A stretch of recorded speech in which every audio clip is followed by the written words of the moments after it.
ಅನುದಿನದ ಆಹಾರ, ಜೂನ್ 6, ಶನಿವಾರ. ದೇವರಿಗೆ ಇಷ್ಟವಾದ ಯಜ್ಞ. ಕೀರ್ತನೆ 51:17 ವಚನ. ಮುರಿದ ಮನಸ್ಸೇ ದೇವರಿಗೆ ಇಷ್ಟ ಯಜ್ಞ. ದೇವರೇ, ಪಶ್ಚಾತ್ತಾಪದಿಂದ ಜಜ್ಜಿ ಹೋದ ಮನಸ್ಸನ್ನು ನೀನು ತಿರಸ್ಕರಿಸುವುದಿಲ್ಲ. ಸಾಮಾನ್ಯವಾಗಿ ಪ್ರತಿಯೊಬ್ಬರು ಸಂತೋಷ ಮತ್ತು ಆನಂದವನ್ನು ಬಯಸುತ್ತಾರೆ. ಜನರು ಯಾವಾಗಲೂ ಉತ್ಸಾಹದಿಂದ ಇರಲು, ಹಾಡಲು ಮತ್ತು ಹರ್ಷಿಸಲು ಇಷ್ಟಪಡುತ್ತಾರೆ. ಆದರೆ ಕರ್ತನು ನಮಗೆ ಅಂತ ಆಶೀರ್ವದಿಸಲ್ಪಟ್ಟ ಅನುಭವಗಳನ್ನು ನೀಡಬೇಕಾದರೆ ನಾವು ಮುರಿದ ಮತ್ತು ನುಜ್ಜುಗುಜ್ಜಾದ ಹೃದಯದಿಂದ ಪ್ರಾರ್ಥಿಸುವಂತವರು ಆಗಿರಬೇಕು.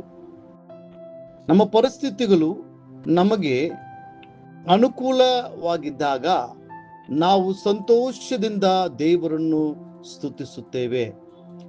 ಆದರೆ ಪರಿಸ್ಥಿತಿಗಳು ನಮಗೆ ವಿರೋಧವಾಗಿ ಇರುವಾಗ ನಾವು ಆತನನ್ನು ಸ್ತುತಿಸುತ್ತೇವೆ. ಹಬಕ್ಕೂಕನು ಈ ದೃಢವಾದ ತೀರ್ಮಾನವನ್ನ ಮಾಡಿದನು. ಆಹಾ, ಅಂಜೂರವು ಚಿಗುರದಿದ್ದರೂ, ದ್ರಾಕ್ಷ ಲತೆಗಳಲ್ಲಿ ಹಣ್ಣು ಸಿಕ್ಕದಿದ್ದರೂ, ಎಣ್ಣೆ ಮರಗಳ ಉತ್ಪತ್ತಿಯು ಶೂನ್ಯವಾಗಿದ್ದರು, ಹಿಂಡು ಹಟ್ಟಿಯೊಳಗಿಂದ ನಾಶವಾದರೂ, ಮಂದೆಯು ಕೊಟ್ಟಿಗೆಯೊಳಗೆ ಇಲ್ಲದಿದ್ದರೂ, ನಾನು ಯೆಹೋವನಲ್ಲಿ ಉಲ್ಲಾಸಿಸುವೆನು, ನನ್ನ ರಕ್ಷಕನಾದ ದೇವರಲ್ಲಿ ಆನಂದಿಸುವೆನು. ಹಬಕ್ಕೂಕ 3:17 ಮತ್ತು 18 ವಚನಗಳು.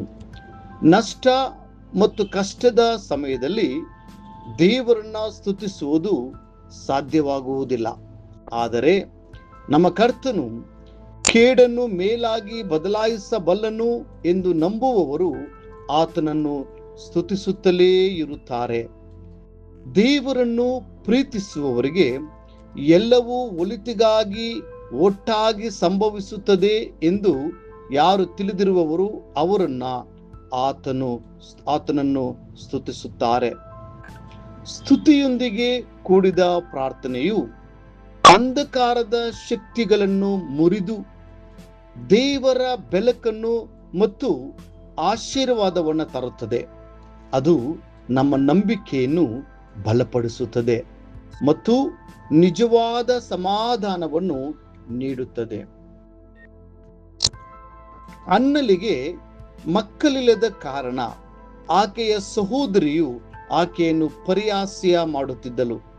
ಆಕೆಯ ಜೀವನವು ಪುನಃ ಸ್ಥಾಪಿಸಲ್ಪಡಬೇಕಾದರೆ ಆಕೆಯು ಮುರಿದ ಮತ್ತು ದುಃಖದ ಹೃದಯದಿಂದ ಪ್ರಾರ್ಥಿಸಬೇಕಾಗಿತ್ತು. ಕರ್ತನು ಆಕೆಯ ಕಣ್ಣೀರನ್ನ, ಪ್ರಾರ್ಥನೆಯನ್ನು ಕೇಳಿ ಆಕೆಗೆ ಸಮುವೇಲನನ್ನು ಆಶೀರ್ವಾದವಾಗಿ ದಯಪಾಲಿಸಿದನು. ನೀವು ಮುರಿದ ಮತ್ತು ಜಜ್ಜಿದ ಹೃದಯದಿಂದ ದೇವರನ್ನು ದೃಷ್ಟಿಸಿ ನೋಡುವಾಗ ದೇವರ ಕೃಪೆಯ ಹಸ್ತವನ್ನು ಮತ್ತು ಆತನ ದಿವ್ಯ ಸ್ಪರ್ಶವನ್ನು ನೀವು ಅನುಭವಿಸುವಿರಿ. ಆತನ ಪ್ರೀತಿಯ ಸಾಂತ್ವನವನ್ನು ನೀವು ತಿಳಿದುಕೊಳ್ಳುವಿರಿ. ಒಬ್ಬ ವ್ಯಕ್ತಿಯು ಸಾಮಾನ್ಯ ಪರಿಸ್ಥಿತಿಗಳಿಗಿಂತ ಹೆಚ್ಚಾಗಿ ಶೋಧನೆ ಮತ್ತು ಹೋರಾಟದ ಸಮಯದಲ್ಲೇ ಆಳವಾದ ಆತ್ಮೀಕ ಸತ್ಯಗಳನ್ನು ಕಲಿಯುತ್ತಾನೆ. ಅವನು ಕಷ್ಟಗಳಲ್ಲಿ ಜಜ್ಜಲ್ಪಟ್ಟಾಗ ಅವನೊಳಗಿನ ನಾನು ಎಂಬ ಅಹಂ ದೂರವಾಗುತ್ತದೆ ಮತ್ತು ಅವನು ಹೀಗೆ ಗ್ರಹಿಸಲು ಪ್ರಾರಂಭಿಸುತ್ತಾನೆ. ಇನ್ನು ಜೀವಿಸುವವನು ನಾನಲ್ಲ, ಕ್ರಿಸ್ತನೇ ನನ್ನಲ್ಲಿ ಜೀವಿಸುತ್ತಾನೆ. ಅರಸನಾದ ದಾವೀದನು ಅನೇಕ ಸಂಕಟಗಳು, ತೊಂದರೆಗಳು ಮತ್ತು ಯುದ್ಧಗಳ ಮೂಲಕ ಹಾದು ಹೋದನು. ಕೊನೆಯಲ್ಲಿ ಆತನು ಏನು ಹೇಳಿದನು ಗೊತ್ತಿದೆಯೇ? ಕಷ್ಟಾನುಭವವು ಹಿತಕರವಾಯಿತು, ಅದರಿಂದಲೇ ನಿನ್ನ ನಿಬಂಧನೆಗಳನ್ನು ಕಲಿತೆನು. ಕೀರ್ತನೆ 119 71ನೇ ವಾಕ್ಯ. ಮುಂದಿನ ಅಧ್ಯಯನಕ್ಕಾಗಿ ದೇವರ ವಾಕ್ಯ.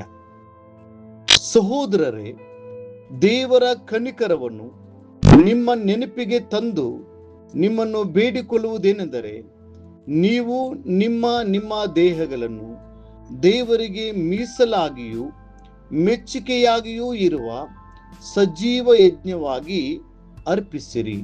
ಇದೇ ನಿಮ್ಮ ವಿವೇಕಪೂರ್ವಕವಾದ ಆರಾಧನೆಯು. ರೋಮಪುರದವರೆಗೆ 12ನೇ ಅಧ್ಯಾಯ 1ನೇ ವಚನ. ಈ ದಿನ ಓದುವ ದೇವರ ವಾಕ್ಯ.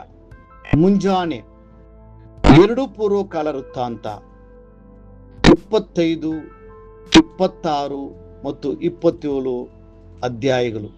ಸಂಜೆ ಯೋಹಾನನು ಬರೆದ ಸುವಾರ್ತೆ 16ನೇ ಅಧ್ಯಾಯ. ದೇವರು ನಿಮ್ಮನ್ನು ಆಶೀರ್ವದಿಸಲಿ.